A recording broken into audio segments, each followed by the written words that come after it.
Welcome to my vlog and আজকে আমরা যাচ্ছি ঘনশ্যাম বাটি। আমার এক মামার বাড়িতে আমার এক বোনের বিয়ে অ্যাটেন্ড করতে। কোলাঘাটে চা খেয়ে এগিয়ে গেলাম মেদিনীপুরের রাস্তায়।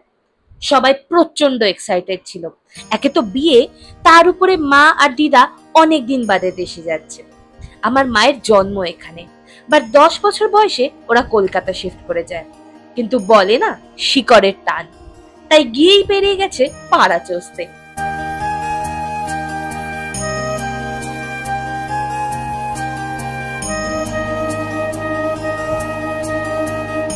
আর এই যে আমাদের কোণে, তার এখন ফটোশুট চলছে। আমিও রেডি, কজ এবার শুরু হবে আশীর্বাদ পর্ব।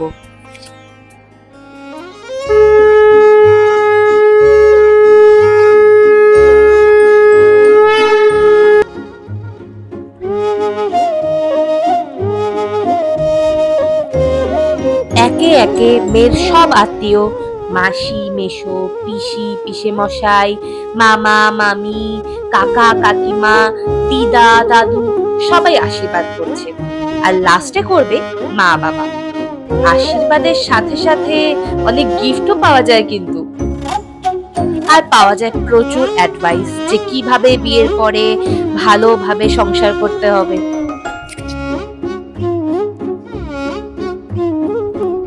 এদিকে দিদাকে দেখো, কোচর থেকে ডিরেক্ট ক্যাশ বার করছে।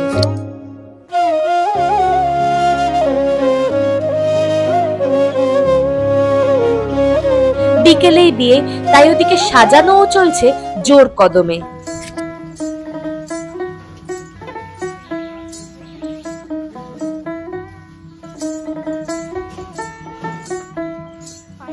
একটু ঘুরে এসে আমরা বসলাম খেতে। গ্রামের খাবারের স্বাদ কিন্তু আলাদা।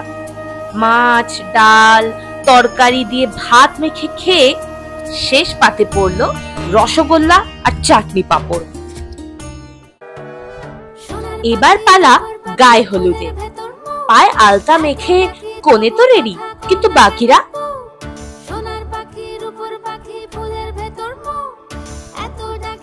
বাকিরাও সবাই রেডি, হলুদ শাড়ি আর পাঞ্জাবিতে।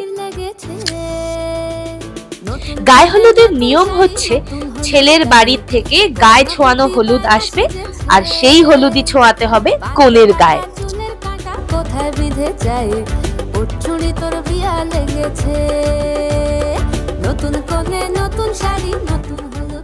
কোণের পালা শেষ হলেই শুরু হয়ে যায় হোলির মতো সবাই সবাইকে হলুদ মাখানো।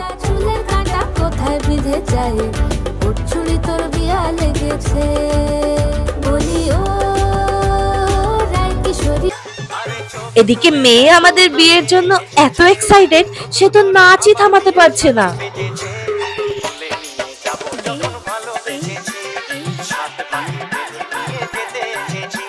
জানি না এর মধ্যেও কেউ কি করে ঘুমাতে পারে।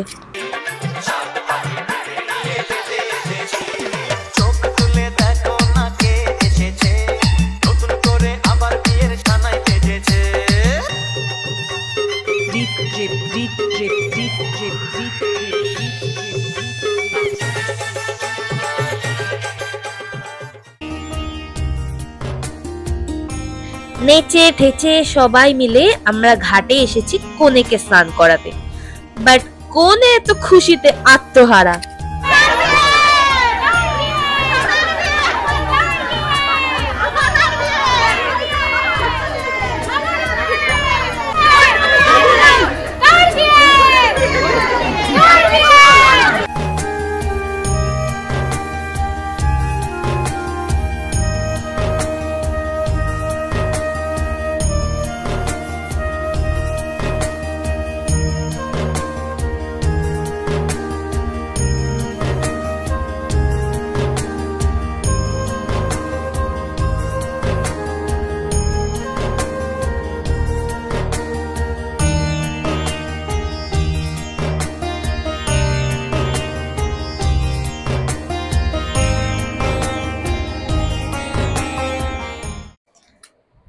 তারপর ফিরে এসে এক কাপ কফি খেয়ে আমিও রেডি হয়ে নিলাম।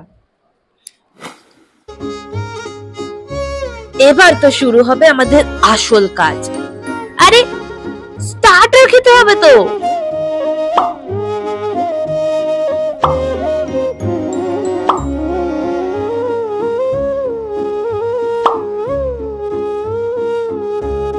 এদিকে আমাদের কোণে তো রেডি, বাট বিয়ের লগ্ন ছিল রাত 12টায়। তাই কিছু ছবি টবি তুলে একটু ঢং করে আমরা বসে যাই ডিনার করতে। বাট আমাদের এমন ভাগ্য, যখন আমরা খেতে বসি তখনই বর চলে আসে। তারপর গিয়ে দেখি বর এসেছে পালকি চেপে, স্ট্রেট আউট অফ আ গল্পের বই। বাট বিয়ে হতে এখনো অনেক টাইম আছে, তাই আমি আরো একটু ঠুসে নিলাম। এবার আপনারা আমার সাথে বিয়েটা এনজয় করুন।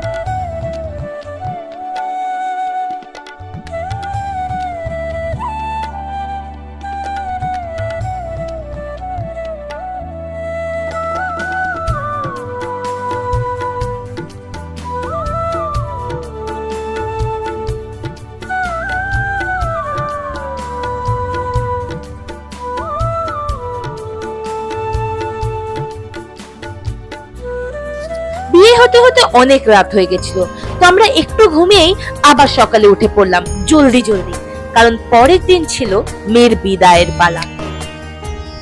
ছল ছল চোখে সবাই মেয়ে জামাইকে আশীর্বাদ করছে, পাড়া প্রতিবেশীরাও কাঁদছে, মেয়েও কাঁদছে, মেয়ের মা বাবা সবাই কাঁদছে।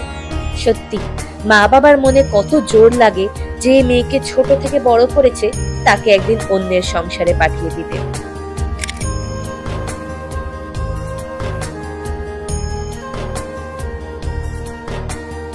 এনিওয়ে, তারপর আবার ওই পালকিতেই তুলে বর বউকে বিদায় জানালাম আমরা।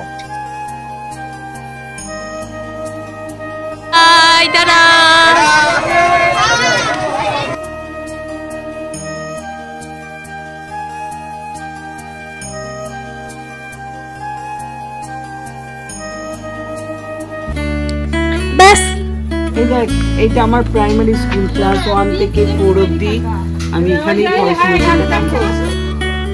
আবার বেরিয়ে পড়লাম আমরা পাড়া চষতে। মা তার ফার্স্ট স্কুল দেখালো, ছোটবেলাকার স্যারের সাথে আলাপ করালো, আর দিদুকে তো এখানে সবাই চেনে।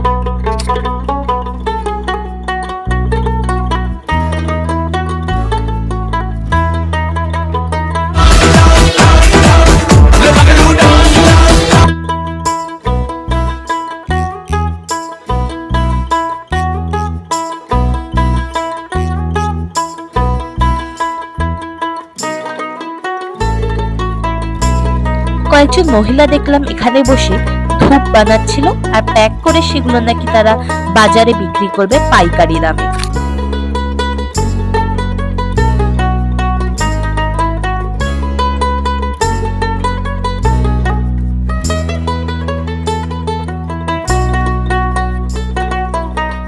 তারপর হাঁটতে হাঁটতে আমরা গেলাম বাজারে, আর মা মাসি যখন সাথে আছে শপিং একটু না করলে হয়।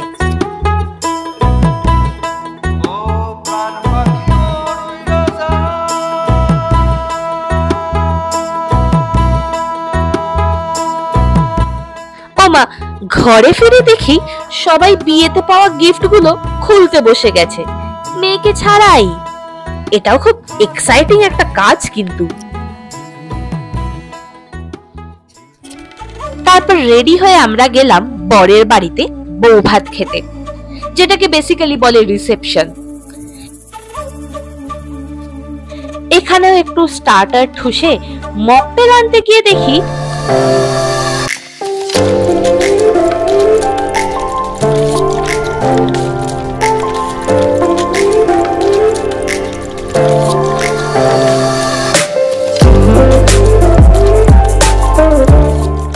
এখানে তো আলাদাই খেলা চলছে। তারপর মকটেল খেয়ে আমি দেখলাম মোটু পাতলু আর গোপালের বউয়ের দুর্দান্ত নৃত্য পরিবেশন।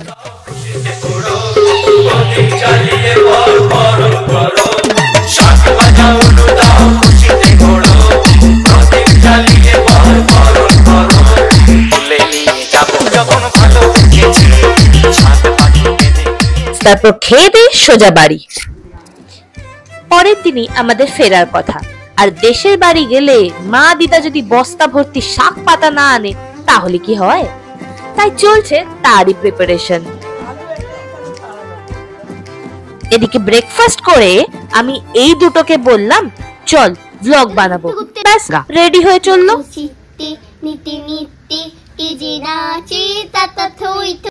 জাস্ট দেখুন এদের অ্যাক্টিংটা একবার। তোর নাম কি রে? আমার নাম সায়নী। তোর নাম কি রে? আমার নাম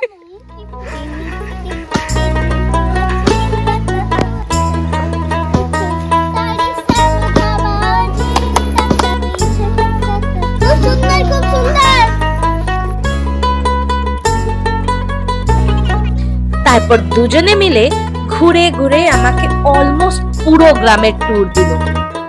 তবে বলতে হবে এর থেকে ভালো ট্যুর গাইড আমি হয়তো পেতাম না, আর এন্টারটেনমেন্টের তো কোনো কমতি ছিল না।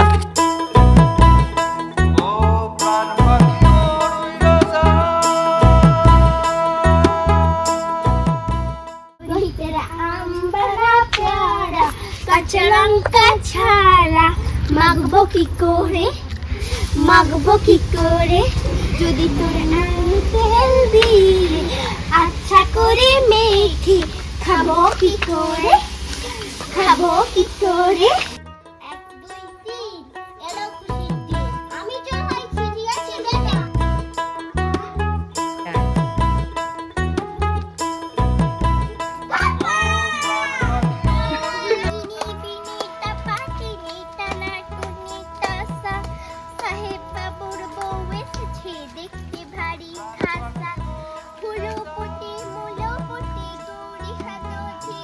ব্যাস সবাইকে টাটা বলে আমরা রওনা হলাম বাড়ির উদ্দেশ্যে।